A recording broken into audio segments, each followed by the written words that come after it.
Kali ini kita bakalan ngobrol-ngobrol barengan sama salah satu psikolog, yaitu Kak Intan Erlita, tentang toxic relationship. Nah, banyak sekali nih toxic relationship itu kan luas ya. Nanti kita bakalan bahas detail. Terus juga buat teman-teman yang mau bertanya sama Kak Intan juga boleh nanti di kolom komentar ya teman-teman ya. Oke, kalau begitu sekarang mari kita gabung dengan Kak Intan. Halo, Hai hai Kak hai, Intan. hai, apa kabar? Hai. Baik, Kak Intan cantik sekali. Ya ampun, kamu juga imut-imut banget sih. Kak Intan apa kabar? Alhamdulillah, baik. Kamu apa kabar? Aku alhamdulillah baik juga. Aku panggil kamu siapa Terima nih? kasih ya. Oh iya, aku Nada Bila, panggil aja Nada. Oke, Nada. Apa kabar Nada? By the way, Kak Sehat ya? Intan, terima kasih. Alhamdulillah sehat. Terima kasih banyak loh sudah meluangkan waktunya di tanggal merah ini buat ngobrol sama Urban I- Asia. Iya, gak apa-apa, seneng kok sharing. Apalagi kan temanya kita pada malam hari ini seru banget ya. Iya, kita bakalan ngomongin soal toxic relationship. Oke, Kak Intan lagi di mana nih sekarang? Di rumah ya? Aku di rumah, aku masih di rumah aja. Iya, nggak apa-apa ya. Long weekendnya sama keluarga ya. Mm-mm. Oke, Kak Intan, ini kan kita bakal ngobrolin soal toxic relationship nih. Nah, toxic relationship ini Mm-mm. kan luas banget ya, bisa sama pasangan, bisa sama Ya. orang tua, bisa sama temen gitu. Boleh nggak sih dijelasin satu persatu toxic relationship sama pasangan, sama orang tua, sama teman itu apa? Kayak gimana? Oke. Kita jelasin toxic relationship-nya dulu ya gitu namanya. Jadi udah toxic gitu. Oke. Berarti artinya kan racun gitu ya. Racun yang Mm-mm. namanya racun itu pasti impact-nya tuh nggak bagus. Ya kan, orang keracunan pasti sakit gitu kan. Nah, gimana kalau ini ada dalam hubungan? Nah, jadi toxic relationship itu adalah satu hubungan yang berjalan, tapi kalau di jalannya itu lebih banyak nyakitinnya daripada senengnya. Tapi kita nggak bisa Mm-mm. lepas dari orang itu karena kita dibuat bergantung gitu. Nah, biasanya yang terkikis ini adalah psikisnya kita. Kita jadi ketakutan, kita jadi nggak berdaya, kita jadi merasa lemah. Nah, ini adalah toxic relationship. Nah, tadi kan Nada juga bilang ada sama orang tua, ya kan, ada sama Mm-mm. pasangan, ada sama adik kakak. Ya, memang toxic relationship ini besar ya, luas gitu cakupannya. Kalau sama orang tua kayak gimana sih? Kalau sama orang tua tuh lebih ke arah misalnya kadang nih ya kita kita bukan menyalahkan orang tua ya, tapi kadang ada beberapa orang tua yang punya pola asuh tuh kayak gini misalnya. Kenapa sih kamu tuh nggak bisa kayak anak ini gitu? Kenapa sih kamu nggak bisa serajin dia membandingkan? Karena kalau kita setiap hari dibandingin sama anak-anak orang lain, tanpa sadar itu membuat kita tuh jadi nggak pede, ya kan? Karena dianggap itu tuh Betul. nggak sehebat Mm-mm. orang lain gitu. Atau misalnya ada orang tua yang seneng banget misalnya ngomong, ah emang kamu tuh dari dulu orangnya nggak pernah berani gitu misalnya. Atau ah dari dulu emang kamu tuh nggak pernah bisa sama angka-angka, udah deh kamu tuh emang nggak bisa. Nah, tanpa sadar omongan-omongan kayak gitu tuh membuat kita si anak ini memang meyakini bahwa kita sebagai anak nih nggak bisa gitu. Jadi akhirnya kita nggak punya confidence, kita nggak punya percaya diri. Itu skup orang tua, ya. Terus skup adik kakak gimana? Bisa juga, misalnya kakak suka nganggap adiknya itu nggak mampu ngapa-ngapain, atau kebalikannya, adiknya nganggap kakaknya tuh nggak bisa ngapa-ngapain. Jadi prasangka negatif terus gitu. Akhirnya membuat itu menjadi tidak percaya diri. Kemudian ada juga loh sama pasangan. Nah, ini yang bahaya. Karena kalau sama pasangan itu kan kita ada rasa, ya kan? Ada cinta gitu kan kalau sama pasangan gitu ya. Walaupun Ya, sama orang tua juga sama kakak adik juga ada rasa ya. Nah, kadang-kadang yang membuat kita menjadi tidak bisa lepas itu adalah ketika kita menganggap bahwa perlakuan dia yang kasar, ya kan? Omongan dia yang kayaknya suka ngata-ngatain kita gitu kan, kita anggap biasa aja karena kita cinta sama dia. Nah, ini yang bahayanya Betul. gitu. Jadi Mm-mm. itu bisa terjadi sama banyak orang gitu. Oke, kalau toxic relationship sama teman, Mm-mm. Oh, sama temen juga banyak. Misalnya gini, dalam satu pergaulan ya, katanya temen deket mm-mm. gitu. Tapi kalau misalnya lihat temennya maju, diomongin. Atau dibilang, ya kamu kan soalnya Hmm, bisa maju kayak gitu karena kamu kan ya kamu, papa kamu ya orang kaya, jadi kamu bisa aja kayak gitu misalnya ya. Atau misalnya ya wajar aja kamu kayak gitu gitu. Jadi artinya ketika kita mendapatkan prestasi, yang diberikan respon dari teman-teman dekat kita tuh kayak sebuah hal yang negatif. Atau misalnya ketika kita lagi punya pertanyaan atau kita lagi mau punya kesempatan, mereka selalu mematahkan kesempatan kita. Jadi sebenarnya dia lebih cenderung memberikan hal-hal negatif gitu kalau dalam lingkungan pertemanan. Tapi anehnya kita bertahan gitu sama pertemanan itu gitu karena kita mau dianggap ya. sebagai satu geng gitu sama mereka gitu. Oke, Kak Intan, menarik banget nih. Kita bahas satu-satu ya. Mm-mm. Mulai dari toxic Oke. relationship. Nah, sebenarnya Mm-mm. faktor yang bisa terjadinya toxic relationship sama pasangan itu apa aja sih, Kak Intan? Eh, Kalau sama pasangan lucu. Jadi ibaratnya nih, kan kalian tuh ya kalau yang namanya lagi sama pasangan tuh, apalagi kalau lagi baru-baru gitu kan, pahit aja rasanya manis gitu ya, nada ya gitu. Betul, Jadi kita betul. tuh seolah nggak bisa membedakan ini salah atau ini benar. Nah, karena kita nggak bisa ngebedain ini salah ini benar, jadi ketika kita cinta banget sama nih orang, jadi ketika orang ini marah berantem sama kita atau kita adu argumen, dia tuh ngomong kasar, kita menganggapnya biasa. Padahal indikator orang nih kalau punya hubungan udah ngomong sama kita kasar, udah keluar kata-kata binatang, itu udah satu hal yang bahwa kita bisa digiring ke yang namanya toxic relationship. Karena dari Hmm. kata-kata kasar nanti berlanjut tuh bisa dia ngedorong kita, ya kan? Bisa kemudian dia mukul kita. Itu yang apa namanya secara verbal dan fisik. Atau ada juga yang misalnya kerjaannya mintain duit. Ada loh pasangan kayak gitu. Ya, Awalnya jajanin gue ini dong, beliin gue ini dong gitu. Terus lama-lama ketika kita nggak mau ngasih, dia ngancem. Oh lu udah nggak sayang sama gue? Ya udah kalau lu udah nggak sayang sama gue, lu nggak mau beliin ini. Ya udah kalau gitu kita putus aja. Nah karena kita udah dibuat nggak berdaya sama dia, seolah-olah nggak ada lagi yang mau sama kita cuman dia, kita juga nggak bisa berpikir normal. Jadi kita ngasih tuh semua yang dia mau, kita kasih tuh semua yang dia minta.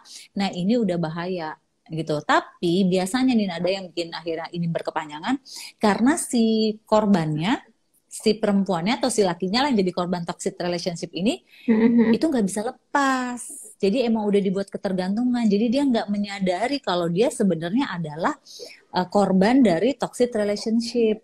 Biasanya yang menyadari itu Betul, betul. lingkungannya, sahabat-sahabatnya. Kayak misalnya, lu ngapain sih pacaran sama dia? Dia tuh benalu tau sama lu katanya. Ada kan kayak gitu ya. Cuman karena Nah, kita cinta, iya, kita iya, tuh iya. ketutup gitu kayak gitu-gitu. Nah itu toxic relationship kalau sama pasangan. Dan ini jauh lebih bahaya karena kita dibuat nggak berdaya. Kita dibuat nggak bisa hidup kalau nggak Oke. ada dia. Kita diposesifin, ya kan? Nggak boleh kemana-mana, Hmm. nggak boleh bergaul sama teman kita. Jadi kita benar-benar dibuat mati sama lingkungan sosial kita untuk kita bergantung sama orang ini gitu. Oke, ngomongin soal korban, apakah memang iya nih? Mm-mm. Karena kan kayak kebanyakan ngomong soal toxic relationship itu perempuan kan. Apakah memang iya selalu Betul. perempuan yang rentan menjadi korban toxic relationship?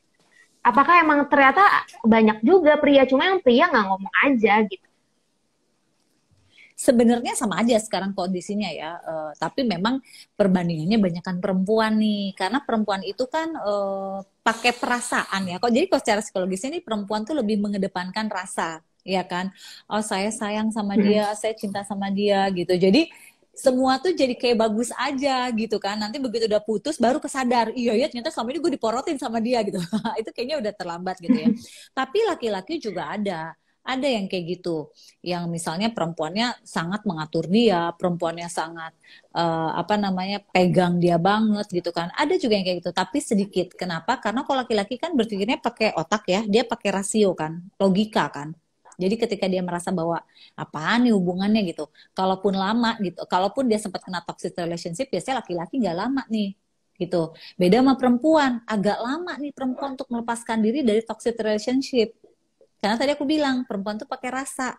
Jadi ketika disakitin, terus dia udah give up, udah pokoknya kita udahan gitu. Tiba-tiba cowoknya datang lagi, minta maaf, luluh lagi, lupa tuh gitu. Nah itu si perempuan. Nah kalau tadi Nada bilang perempuan sama laki-laki, sebenarnya kalau aku bilang dua-duanya bisa menjadi korban toxic relationship, tapi secara perbandingan perempuan lebih banyak gitu. Oke, kan Mm-mm. tadi Kak Intan bilang ya ada apa namanya pasangan yang Mm-mm. manfaatin dan itu jadi toksik. Nah, kita untuk menghindari pasangan yang niatnya mau manfaatin tuh gimana sih? Nah, jadi gini, eh, kalau kita suka sama orang, tetap kita harus pakai akal ya, gitu. Jadi jangan kita tuh atas nama cinta, terus semua kayak apa ya, eh, semua tuh kayak sah-sah aja gitu. Nah, ini hati-hati nih. Jadi kita itu punya feeling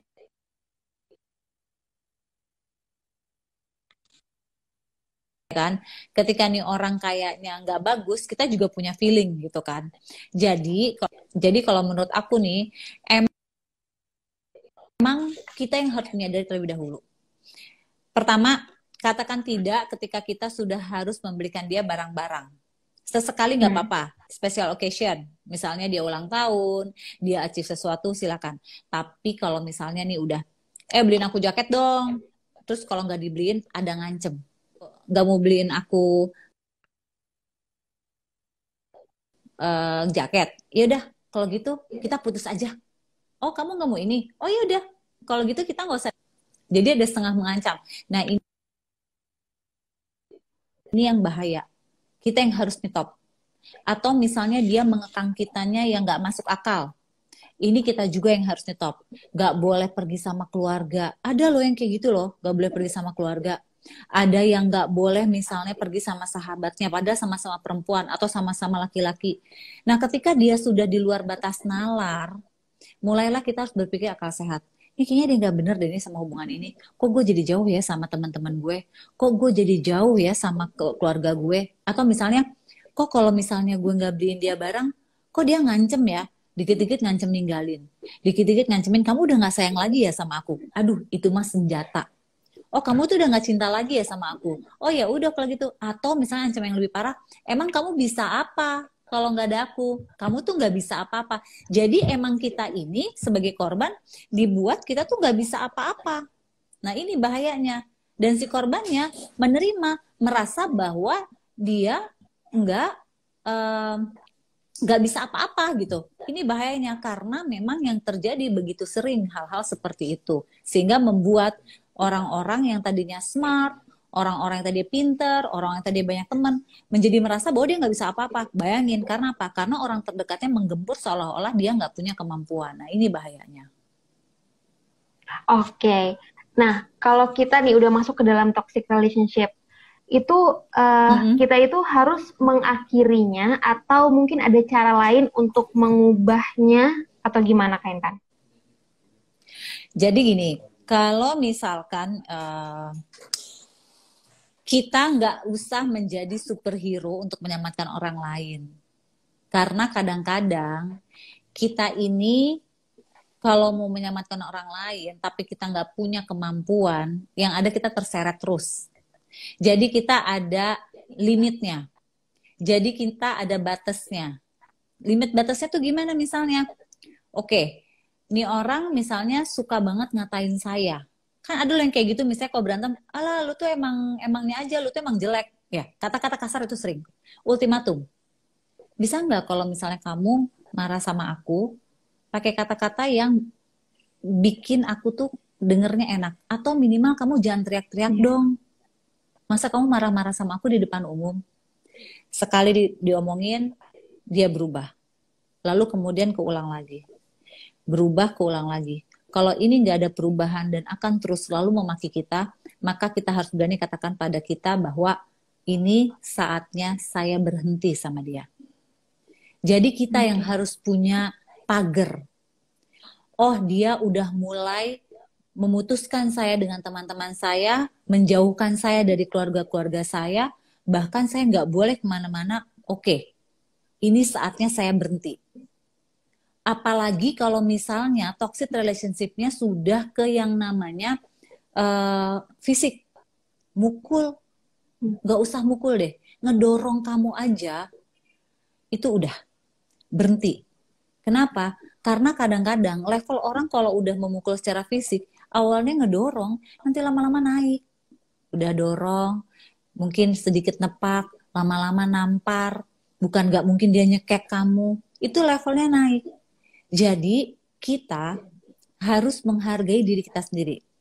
Ketika kita udah nggak dihargain, ketika kita sudah nggak dianggap sebagai pasangan yang layak buat dicintai semestinya, maka ini saatnya kita berkata berhenti. Nah, dari mana kesadaran itu datang? Ada kok sebenarnya kita punya rasa. Ketika kok gue dimarahinnya gini-gini banget ya, pada kesalahan gue kayak nggak fatal banget deh. Aduh kenapa ya dia kok kalau ngomelin gue di depan umum teriak-teriak ya, bentak-bentak. Nah sebenarnya tuh hati ini udah punya alarm. Hati ini udah ngomong, saya nggak mau diomongin kayak gitu, saya nggak mau diomongin kayak gitu, saya nggak mau saya kalau setiap salah saya dipukul. Ini hati udah punya alarm. Tapi kadang kita luluh ketika pasangan kembali dan minta maaf. Nah buat aku, kita harus kasih batas maksimal. Dan ingat, jangan mau menjadi superhero kalau pada akhirnya kita akan menjadi korban dari si orang itu. Jadi kalau kita rasa bahwa oke, saya nggak sanggup, saya nggak bisa, karakter dia terlalu keras buat saya, karakter dia kasar buat saya, kalau masih belum menikah, saran saya, pikirkan sejak nikah, itu udah panjang urusannya. Kalau udah punya anak, panjang lagi urusannya. Jadi nggak bisa kita berkata mundur. Kalau udah nikah lain lagi, ya kan? Kita harus menyelesaikan. Makanya ketika masih berhubungan dan belum menikah, pasangan udah seperti itu. Karena kan layaknya pasangan itu kan sebenarnya mensupport kita, iya kan? Melindungi kita, iya kan? Tapi ini kok kalau deket pasangan saya malah deg-degan ya. Ini kok kalau mau pacaran atau mau ketemu gitu ya sama dia, kok malah ketakutan ya. Malah kita berharap biar deh pasangan kita keluar kota, dia tugas keluar kota yang lama. Kok kalau dia di luar kota, saya tenang ya. Kok kalau saya berjauhan sama dia, saya lebih senang ya. Wah, jangan-jangan kamu terjebak sama toxic relationship. Karena harusnya kalau hubungan yang sehat, lebih senang kalau pasangan kita dekat. Jadi kalau kita lebih senang dia jauh, bisa jadi kita dekat pasangan bukannya nyaman dan aman, tapi penuh dengan ketakutan. Nah ini harus ada batasan. Oke, ini saatnya saya untuk berkata, selesai, stop, jauh, gitu. Oke, berarti kita memang harus mendengarkan diri sendiri ya, Iya, karena sebenarnya kita tuh punya alarm nada, jadi kita tuh punya kata hati. Nah ini yang nggak boleh kita abaikan. Dan kadang-kadang ketika sudah kita abaikan, biasanya akan jauh lebih parah ke depannya, gitu. Oke, oke, Kak Intan, itu kan tadi tentang toxic relationship barengan sama pasangan. Sekarang kita masuk toxic relationship sama orang tua. Nah, kalau faktor terjadinya toxic relationship sama orang tua dan keluarga itu seperti apa sih, Kak Intan? Jadi kalau sama orang tua ini beda sama pasangan ya. Kalau sama pasangan kan kita bisa berkata tidak gitu, atau kita bisa berkata, aduh udah deh kita putus aja, udah nggak mau gitu ya. Tapi kalau sama orang tua kan kita nggak bisa memutuskan hubungan, ya kan? Tapi bukan berarti kita nggak bisa ngomong sama orang tua kita. Kita ini kan dikasih kepandaian ya, kita dikasih kepintaran gitu kan. Misalnya kita merasa nih bahwa kok aku setiap kalau punya ide aku takut ya ngomong sama mama atau sama papa, karena setiap kali kalau aku ngomong pasti aku diomelin, ya kan, atau dibilang kamu ngerti apa sih, anak kecil nggak ngerti apa-apa, biasanya itu membuat kita nggak mau untuk bersuara gitu kan. Nah gimana sih caranya gitu untuk ngomong sama orang tua bahwa aku tuh nggak suka diginiin, aku tuh nggak suka selalu diomelin misalnya, atau aku nggak suka selalu dibandingin sama saudara sama yang lain. Caranya adalah ngobrol, komunikasi, ngomong sama mama sama papa. Karena sebenarnya mereka melakukan itu pun nggak sadar kalau itu sebenarnya menyakiti kita.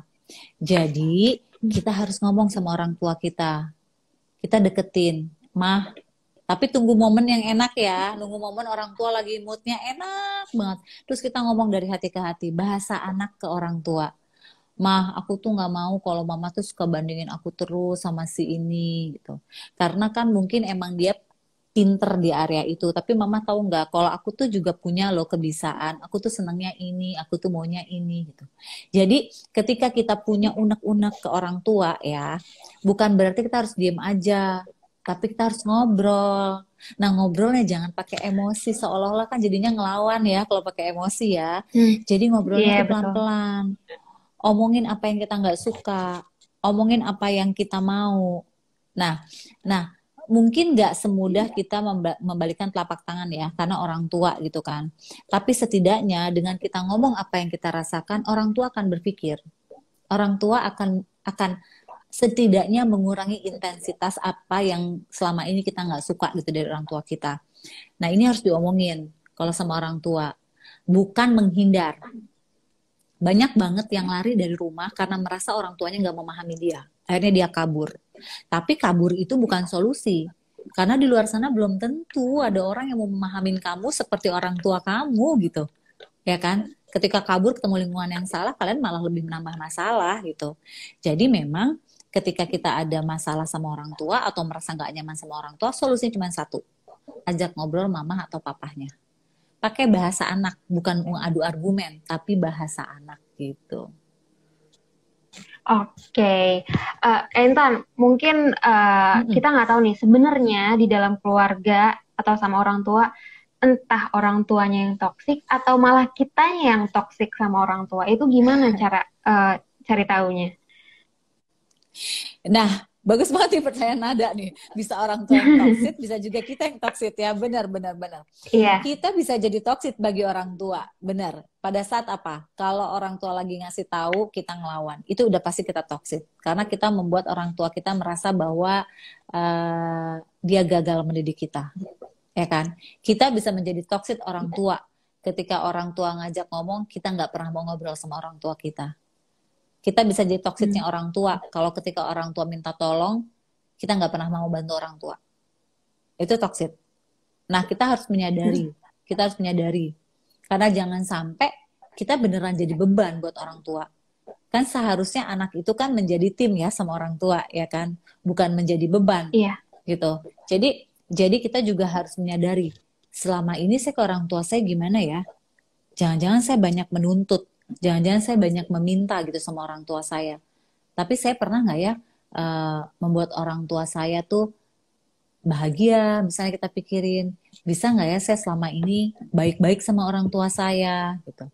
Jadi ini benar pertanyaan yang bagus dari Nada. Tidak selalu orang tua yang jadi toksik bagi anaknya, tapi anak juga bisa jadi toksik bagi orang tua. Oke. Nah, tadi Kak Intan singgung kalau obrolin baik-baik sama orang tua di saat mood orang tua Mm-mm. tuh lagi enak gitu. Ya, Ada beberapa orang tua yang tadinya memang moodnya enak diajak ngobrol, tapi setelah mm. anaknya mengutarakan perasaannya langsung berubah, langsung marah-marah, bentak-bentak segala macam, tidak mau disalahkan. Nah, itu solusinya seperti apa Mm-mm. sih? Apakah memang butuh orang ketiga untuk menengahkan Mm-mm. atau gimana? eh iya, pertama aku bilang tadi kan, ajak ngobrolnya lihat timing gitu. Kalau mama papahnya lagi capek, ya jangan diajak ngobrol yang berat-berat gitu. Jadi lihat moodnya mereka. Kalau moodnya enak, ajak ngobrol gitu. Nah, kalau misalnya itu udah tahapnya udah dilalui ya gitu, udah mau ngobrol sama mama atau sama papa, terus misalnya ngobrolnya juga rasanya timingnya udah enak, kita udah nggak pakai emosi. Tapi ini orang tua malah masih marah-marah aja, perlu yang namanya orang ketiga. Orang ketiganya siapa? Ya bisa misalnya kakak kita atau bisa om dan tante kita gitu. Orang-orang yang memang dianggap kita bisa menjadi penengah. Atau bisa juga misalnya datang ke psikolog kalau memang dibutuhkan ya. Tapi saran saya sih sebelum datang ke orang lain, ke psikolog atau psikiater, coba libatkan keluarga-keluarga dulu karena kan ini masih internal keluarga ya gitu ya. Yang penting adalah bagaimana cara kita untuk ngobrol sama orang tua kitanya kayak gitu. Oke, oke Kak. Ini kan Mm-mm. keluarga ya, toxic relationship dari Mm-mm. orang tua. Mm-mm. Apakah ada Ya. pengaruhnya dari si anak ini yang nantinya akan melakukan hubungan sama pasangannya? Apakah ada pengaruhnya nanti dia menjadi toxic juga ke pasangannya, menciptakan hubungan yang toxic Hmm. relationship itu gimana? Apakah ada pengaruhnya? Jadi Iya, toxic relationship itu biasanya mempunyai pengaruh. Karena kan yang pertama kali itu korban itu yang terpengaruh adalah psikisnya, karakternya. Itu akan berpengaruh. Kedua adalah bisa jadi ketika dia merasa tertekan di rumah, dia akan menekan pasangannya. Karena dia berharap pasangannya bisa membahagiakan dia versi dia. Gitu kan. Padahal kan kalau kita punya pasangan tuh bukan berarti bagaimana pasangan itu harus sesuai sama keinginan saya. Bukan kan. Tapi bagaimana saya dan pasangan bersinergi untuk sama-sama kita biar langgeng nih gitu kan. Tapi dengan adanya toxic relationship di rumah, dia bisa jadi menjadi toxic juga kepada pasangannya atau kepada lingkungannya. Iya kan, karena dia tidak merasa nyaman di rumah, dia nggak merasa genah di rumah, akhirnya dia mengharapkan orang lain baik sama dia. Maka dia bisa juga menjadi toxic relationship di lingkungan-lingkungan yang lainnya. Nah, makanya aku suka bilang, kalau kita merasa jadi korban toxic relationship, segera kita keluar dari hubungan itu. Kalau sama keluarga, segera diomongin. Kenapa? Karena mempengaruhi karakter kita nanti. Karakter kita mudah ngambek, karakter kita gampang marah, kita jadi sensitif, kita jadi baperan. Nah, ini yang akhirnya kita ngebawa si toxic ini ke lingkungan kita yang lainnya gitu. Oke. Apakah si pelaku itu sadar bahwa dia toksik? Dan kalau dia kayak pengen berubah itu gimana caranya? Pelaku ini ada yang sadar, lalu dia berusaha untuk memperbaiki. Ada juga yang nggak sadar, dia merasa saya baik-baik aja kok, I'm fine gitu kan. Dia nggak ngerasa karena nggak ada yang ngasih tahu gitu. Nah itu makanya aku bilang, kita lihat nih, kalau ini pasangan kita kayaknya ada niatan mau berubah, boleh kita pertahankan hubungan itu. Karena kan makin lama perubahannya baik. Tapi kalau kita berhadapan sama orang yang udah emang dia ini racun banget, tapi dia nggak sadar-sadar, tinggalin. Jangan kita berharap bisa ngubah orang lain. Karena kita nggak bisa mengubah orang lain sesuai dengan keinginan kita. Yang bisa kita lakukan adalah kita mengubah diri kita untuk jadi lebih baik lagi. Tapi kalau kita berharap nih supaya orang itu berubah, udah tinggalin aja. Udah. Paling soalnya itu hanya akan menjadi racun buat diri kita. Kecuali kalau dia mau berubah dan perubahannya, progresnya terasa, silahkan dilanjutkan. Oke. Oke, itu tadi udah tentang sama pasangan, sama orang tua. Sekarang kita masuk toxic relationship sama teman ya, Kak Intan ya. Nah, Ya. teman ini kan kayak udah ya sehari-hari pasti sama dia lagi gitu ya kan. Terus ternyata ada teman yang toxic juga gitu. Nah, faktor yang terjadinya teman jadi toxic tuh seperti apa sih Kak Intan? Hati-hati loh, teman itu tuh mempengaruhi kita banget loh. Lingkungan tuh mempengaruhi karakter kita setelah keluarga ya. Jadi emang bener ya kalau kalian cari teman, apalagi sahabat, apalagi inner circle. Pastikan kita bersahabat dengan orang-orang yang sangat positif atau yang mensupport kita. Karena benar tadi kata Nada, kita kan setiap hari ketemu dia, ya kan? Setiap hari kita ngobrol, mungkin kita punya WhatsApp group, ya kan? Bayangin kalau misalnya di inner circle kita itu ada orang yang selalu nyinyir kita. Aku bagus nggak pakai jilbab ini? Bagus sih, tapi pipi lu tuh tembem banget ya sekarang. Nah, ya kan? Atau misalnya, gue pakai ini oke nggak sih?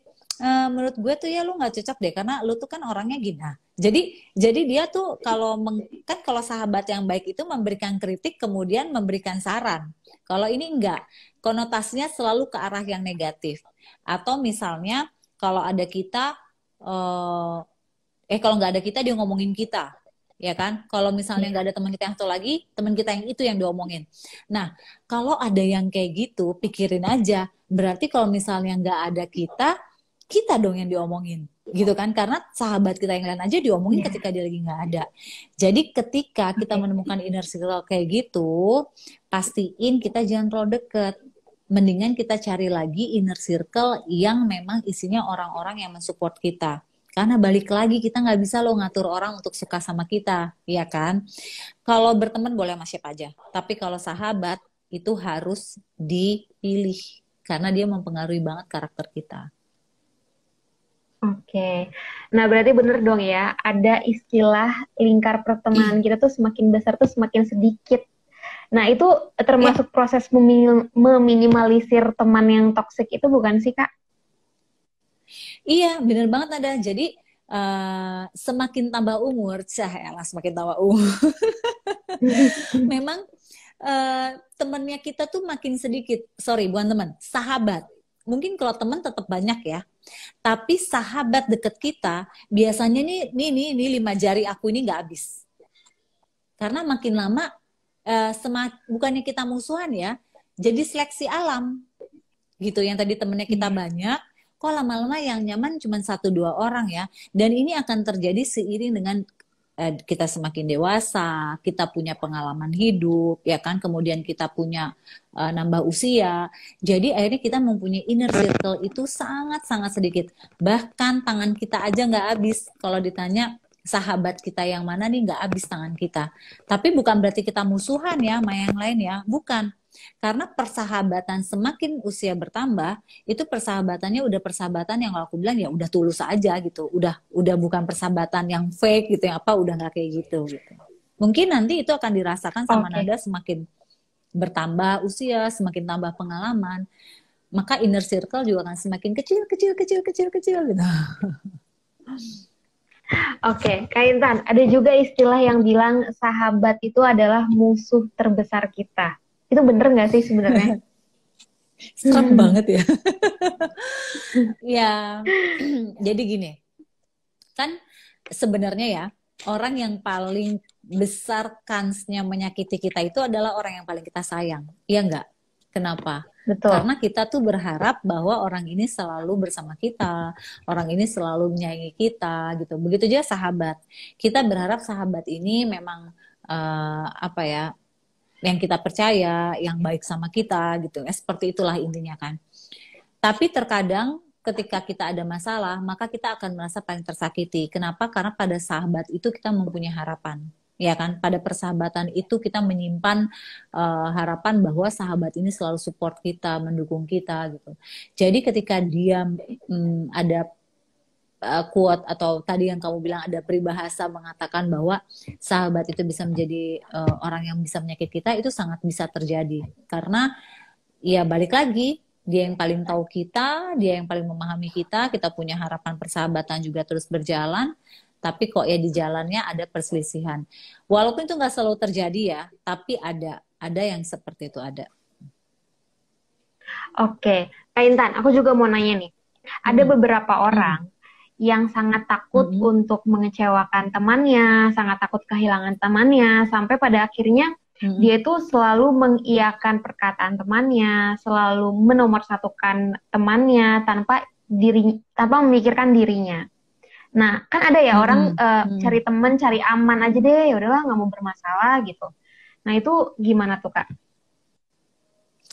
eh Iya, prinsip untuk berteman untuk nggak mau masalah, nggak mau mencari masalah itu benar sih Nada sih. Tapi ada satu karakter yang dia karakternya adalah karakter yang rela berkorban buat teman-temannya, rela berkorban buat sahabatnya.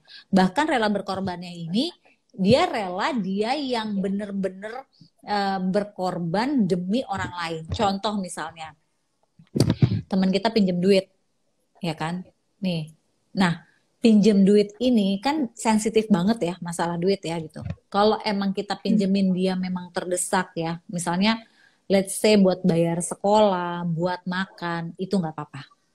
Tapi ada loh temen yang kayak gini, gue pinjam duit dong, soalnya gue mau beli tuh tas itu lucu banget. Padahal kita punya duit juga secukupnya.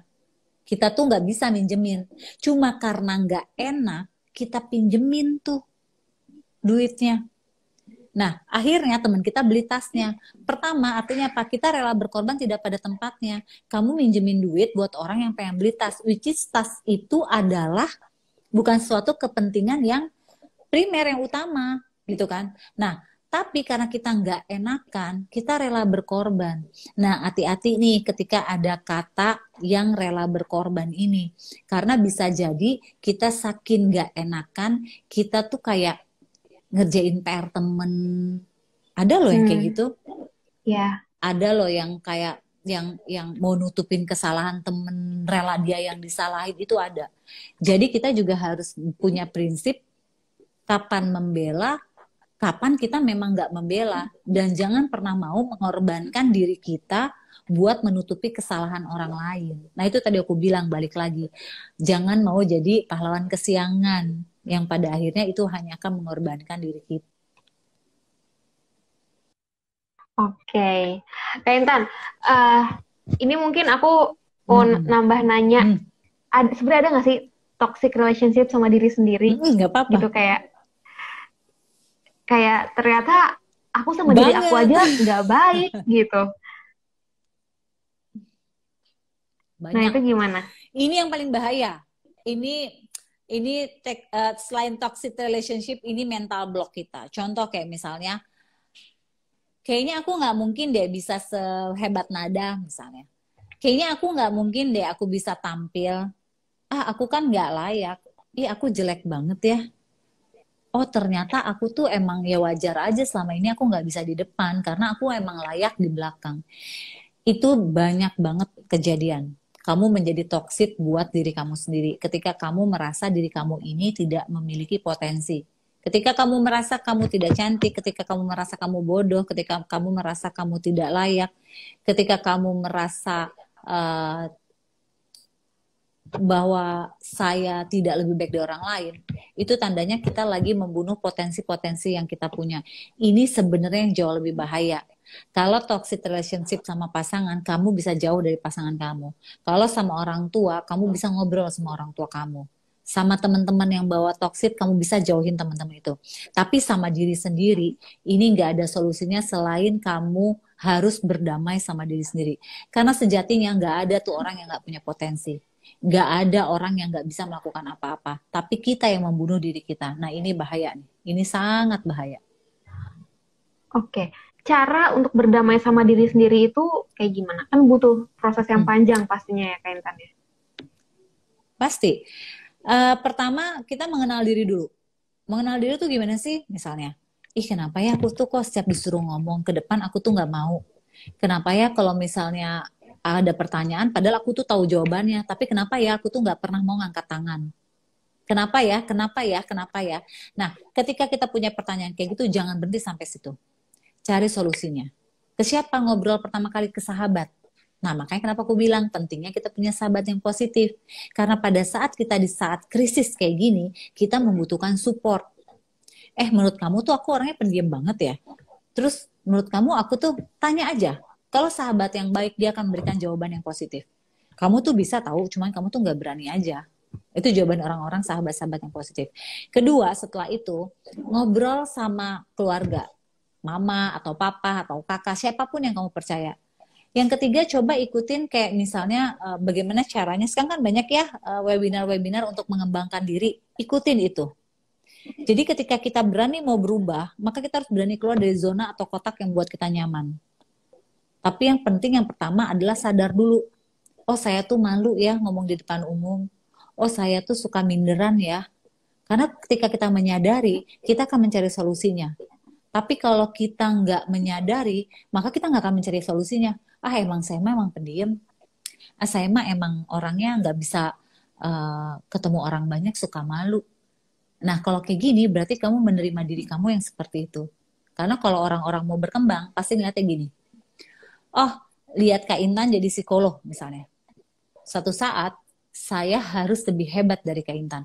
Itu orang-orang yang punya positive mindset, punya mimpi besar. Beda sama orang yang lihat saya ngomongnya begini misalnya. Ah, kayaknya aku nggak mungkin deh bisa jadi psikolog kayak gitu. Ah, kayaknya saya nggak bisa. Nah, artinya kamu sedang ngasih racun ke diri kamu. Padahal harusnya kalian semua nih yang sedang lagi lihat nih, harusnya lebih hebat daripada saya yang lagi berbicara. Karena setiap orang punya potensinya, gitu. Yang penting sadar dulu, saya harus maju. Nah, itu namanya cara kita untuk berdamai sama diri sendiri. Oke, jadi curhat ke Mm-mm. sahabat gitu ya, cari solusinya. Mm-mm. Nah, Kak Intan, mungkin mungkin juga ada beberapa orang yang nggak mempercayai eh, curhatan tentang diri dia ke sahabatnya, saking dia mau, Iya. ah udahlah, nggak usah nanti malah repot panjang gitu. Nah, terus aku Mm-mm. lihat sekarang Mm-mm. banyak banget tren journaling gitu, kayak nulis jurnal Ya, ya, nulis ya. tentang diri dia. Nah itu menurut Kak Intan tuh gimana? Itu bagus. Jadi aku termasuk orang yang suka menyarankan orang-orang tuh untuk menulis, bukan nulis di handphone ya, bukan di chat ya, tapi benar-benar menulis di buku gitu. Karena pada saat kamu nih punya masalah ya, terus mau cerita sama orang, kayaknya nggak berani gitu kan, atau tidak pada waktunya gitu. Ya selain kamu harus berdoa gitu ya sama masalah kamu, yang kedua pasti saya menyarankan adalah coba ditulis. Ambil buku ya, terus tulis tuh pakai pulpen. Pada saat menulis itu sebenarnya kamu lagi mengeluarkan emosi yang selama ini kamu pendam. Emosi sedih, emosi senang, emosi cemas, itu lagi dikeluarkan. Nah, biasanya untuk beberapa orang ini berhasil karena dia seperti bisa mencurahkan apa yang dirasakannya. Memang tidak menyelesaikan masalah, tapi setidaknya emosinya menjadi normal dulu. Nah, makanya sekarang lagi tren lagi kan namanya journaling. Padahal ini udah dari dulu. Dan dari dulu juga saya suka bilang, secanggih-canggihnya kita dengan teknologi, kalau saya masih senang menulis. Saya masih senang punya buku kecil untuk menulis segala hal. Karena buat saya itu bisa menumpahkan apa yang ada di kepala saya. Dan itu beda rasanya, karena pada saat kita menulis itu, garisan tangan kita ini ada emosi di dalamnya. Gitu. Jadi ini yang harus teman-teman lakukan. Kalau kita suka menulis dan kita susah untuk berkomunikasi sama orang lain gitu. Tapi kalau misalnya bisa berkomunikasi, why not? Ngobrol sama orang, mungkin untuk beberapa orang jauh lebih menyenangkan. Seperti itu. Oke, Kak. Eh, kan aku Mm-mm. juga mulai journaling gitu, nulis sesuatu Mm-mm. apapun yang aku rasa di jurnal. Tapi tuh Mm-mm. nggak rajin, maksudnya kayak ya sewaktu-waktu aja. Kebanyakan aku tuh nahan. Nah, gimana tipsnya biar kayak rajin menumpahkan itu ke tulisan gitu? Oke, eh, journaling itu nggak harus rutin juga ya gitu. Untuk beberapa orang bahkan memang ada yang kalau di momen-momen tertentu dia menulis, nggak apa-apa sih gitu. Cuman saran aku gini, ketika kita memang butuh teman ngobrol, kayak Nada tadi bilang kan, untuk nulis setiap saat juga saya nggak bisa gitu. Tapi saya mau menumpahkan apa yang saya rasakan. Pertama, kalau gitu harus cari orang yang emang kamu percaya. Dan orang yang kamu percaya ini nggak perlu banyak, satu orang, dua orang aja, dan nggak perlu detail diceritakannya. Yang penting kita bisa meluapkan apa yang kita rasakan. Kemudian yang kedua, kalau memang setelah itu masih mau menulis, silakan menulis dan nggak perlu harus rutin setiap hari. Karena kalau aku bilang setiap hari, nanti ini jadi kebutuhan dan belum tentu semua orang suka menulis gitu. Kecuali untuk case-case tertentu memang akan aku suruh tulis setiap hari apa yang dia lakukan seharian gitu. Karena itu ada pola yang aku mau cari gitu. Tapi kalau misalnya hanya yang kayak Nada gini, aku menyarankannya adalah kalau kamu mau nulis tulis, kalau enggak jangan dipaksa. Jadi jangan jadikan journaling itu justru menjadi beban lagi gitu. Tapi kalau aku lagi pusing gimana Kak Intan? Misalnya aku lagi banyak pikiran, aku harus gimana? Kamu cari orang yang kamu percaya. Makanya tadi aku bilang, pasti dari sekian banyak orang ada satu dua orang yang kita percaya. Nah, kamu cerita sama dia. Nggak perlu detail. Yang penting kamu bisa ngeluarin apa yang kamu rasain saat ini. Gitu. Jadi ini sangat penting banget karena kita nggak bisa gitu memendam apa yang kita rasa kalau misalnya kita nggak bisa berdamai. Kecuali ya, kamu udah tahu bagaimana caranya merilis stres diri sendiri. Nah, kalau ini biasanya nggak perlu cerita sama orang lain, dia udah tahu bagaimana caranya untuk menahan gejolak dalam dirinya gitu. Oke, Kak Intan. Nah, sekarang aku mau bacain pertanyaan yang masuk di kolom komentar ya. Boleh Ada dong. dari Marsha nih katanya. Kalau kebanyakan gak enak Mm-mm. sama orang, lama-lama gak dienakin sama orang. Nah, bedanya sama sadar diri tuh apa? Karena kayak suka Apa nih? kebablasan gitu, katanya gitu. Kalau Marsha. kebanyakan yang salah ngomong ya. Tapi bedanya sama sadar diri itu apa ya? Karena kadang suka oh gini, mungkin ini konteksnya tadi ya kalau nggak enakan gitu ya. Eh Mm-mm. nggak enakan sama mau membantu orang beda loh. Kalau nggak enakan tuh kadang-kadang kita mengorbankan perasaan kita, mengorbankan waktu kita agar kita menyenangkan orang lain. Nah ini yang nggak boleh. Kayak misalnya harusnya waktunya kita pulang, tapi karena temen ngajak ngopi karena nggak enak ya udah deh saya ngopi. Nah ini nggak boleh. ya kan? Apalagi kalau berulang, berarti kita mengorbankan diri kita. Padahal kita tahu kita harus pulang cepat. Kayak misalnya kalau yang kuliah karena masih harus ada ujian, kalau yang kerja karena mungkin setelah ini kerja saya besok ada meeting pagi, saya harus menyiapkan bahan presentasi misalnya. Nah, jadi kalau sesekali it's okay. Tapi kalau setiap saat kita mengorbankan diri kita demi menyenangkan orang yang mengajak kita salah. Ya, jadi ini harus dipahami nih. Dan jangan gak enakan. Kalau emang kita nggak bisa ikutan nongkrong, it's okay, gak apa-apa. Kalau kita nggak bisa ikutan hadir dalam satu acara, gak apa-apa. Jadi jangan sampai kita jadi orang yang gak enakan, tapi kita mengorbankan diri kita. Itu nggak boleh ya. Terus tadi pertanyaan yang selanjutnya adalah, bedanya sama sadar diri itu apa? Ini saya juga nggak ngerti konteks pertanyaannya ya, cuman saya mencoba nangkep aja nih. Jadi sadar diri itu gini, ya kita menyadari aja kalau emang kita nggak bisa ya bilang nggak bisa. Kalau kita bisa menolong ya kita menolong. Kalau kita bisa hadir dalam acara yang diundang orang, kita bilang hadir. Tapi jangan sampai kita udah sadar kita nggak bisa hanya karena nggak enakan, kita tetap datang, kita tetap nerima ajakannya, tetap kita pinjemin duit, tetap kita kasih makanan kita, padahal itu makanan terakhir kita, dan kita kalau mau beli harus jauh, jalan dulu ke sana. Nah, jadi artinya kita harus menyadari kapan saya berhenti dan kapan saya maju. Ini penting loh, kontrol diri. Jangan sampai kita menjadi orang yang nggak bisa mengontrol diri kita. Ini bahaya ke depannya. Ntar bisa-bisa hak kita diambil terus nih sama orang lain nih. Betul. Oke, semoga terjawab ya Marsha ya. Ada juga dari Ngopi Talks, dia nanya kayak gini nih Kak Intan, bangun self concept itu gimana ya Teh, katanya gitu.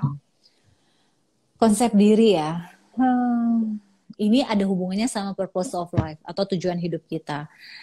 Kadang kita juga nggak tahu nih tujuan hidup kita apa gitu kan. Hanya ya udah bangun pagi, Senin harus kerja, meeting, tiba-tiba udah pulang lagi ke rumah, Selasa nanti. Jadi kita tuh ngejalanin hari itu udah kayak robot gitu, nggak ada passionnya gitu. Nah kalau berhubungan konsep diri, yang pertama kita harus tahu tujuan kita hidup itu buat apa. Coba ditulis-tulis lagi. Aku selalu mengandalkan adanya tulisan untuk kita tahu gitu, kita mau apa, kita mau ngapain, goal besarnya kita apa, bagaimana caranya kita ke sana. Karena ketika orang udah punya tujuan hidup, orang udah punya goalnya, orang udah tahu step-stepnya harus gimana, maka konsep diri itu akan terbentuk. Misalnya, oke, biar saya achieve, maka saya harus seperti ini. Saya harus belajar, saya harus bisa lebih mempunyai time management. Jadi konsep diri itu akan terbentuk ketika kita tahu arah kita mau kemana nih, tujuan kita mau kemana nih.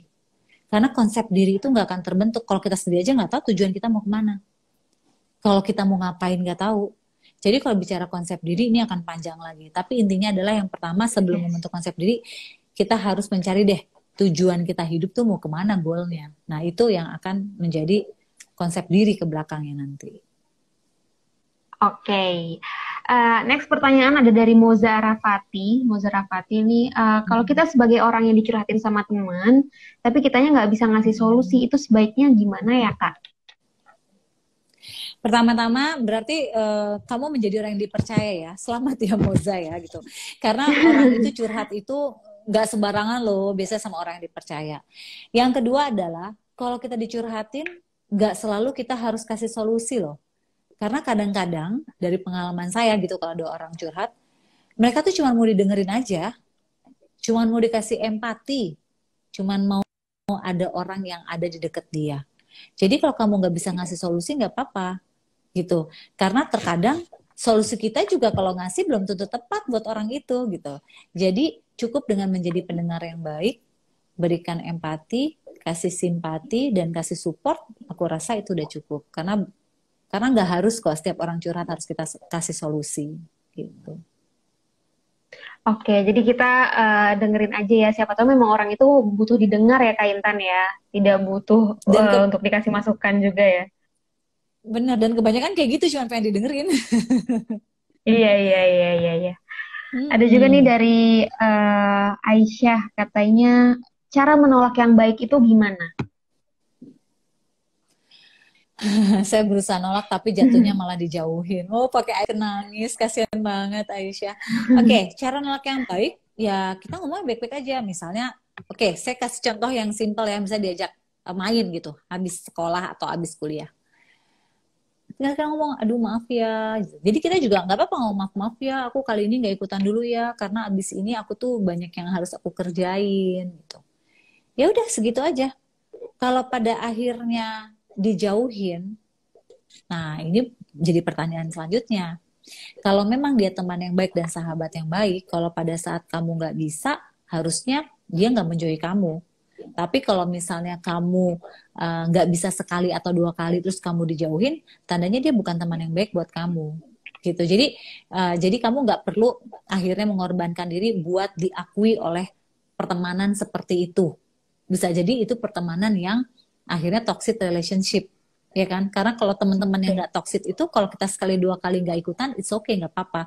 Yang penting kita menolaknya tetap baik-baik, kita minta maaf, sorry ya, aku nggak bisa ikutan, tapi next kalau ada kumpul-kumpul lagi, kasih tau aku ya, siapa tahu nanti aku bisa ikutan, gitu. Jadi kita juga dengan sikap yang renyah aja, gitu.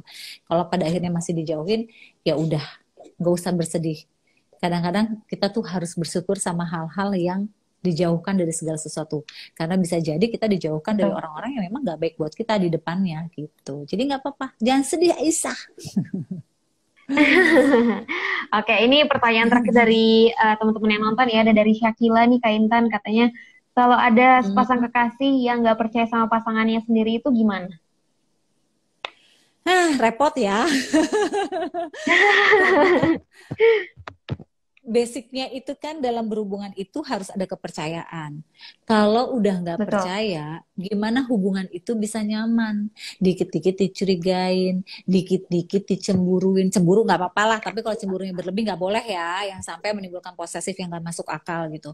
Pokoknya intinya hubungan itu akan langgeng kalau masing-masing orang percaya dengan pasangannya. Karena kalau kita nggak punya kepercayaan sama pasangan kita, maka kita menjalani hubungan itu akan tersiksa karena kita berpikirannya negatif terus, bahkan kita overthinking. Jadi buat aku dari Syakila, kalau ada pasangan yang nggak percaya sama kamu, berikan dia uh, apa ya, keyakinan bahwa kamu adalah orang yang bisa dipercaya, kemudian jalani dengan baik-baik. Namun kalau berjalannya waktu dia makin gak percaya sama kamu, makin ngelarang kamu, makin overthinking, anytime kamu harus video call, pikirin lagi deh, mau dilanjutin apa enggak nih hubungan kayak gini gitu. Karena sejatinya hubungan yang sehat itu adalah ketika kita bersama dia, kita aman, nyaman, dan tenang. Seperti itu. Oke, Kak Intan, dari bahasan kita Hmm. tentang toxic relationship ini seru banget, udah Hmm. mengkuliti sampai ternyata ada juga toxic untuk diri sendiri juga ya Kak Intan ya. Nah mungkin ada Ada. beberapa orang yang trauma sama toxic relationship. Nah itu apa yang harus Mm-mm. dilakukan? Oke, pertama gini, memang kebanyakan orang ketika berhasil lepas dari toxic relationship, dia memang ada trauma seperti itu. Tapi perlu dipahami bahwa trauma ini nggak boleh berkepanjangan. Kita memberikan waktu kepada diri ini untuk rilis boleh, tapi bukan berarti kita tidak membuka diri untuk mempunyai hubungan serius dengan orang lain, gitu kan. Namun kalau masih berkepanjangan, terus timbulnya adalah insecure, timbulnya merasa tidak confidence gitu ya. Nah, ini saran saya, kita memang harus konsultasi sama ahlinya gitu kan. Tapi kalau misalnya itu bisa ditanganin sendiri dan akhirnya kita bisa membuka lagi hubungan sama orang lain, artinya kalian aman-aman aja gitu.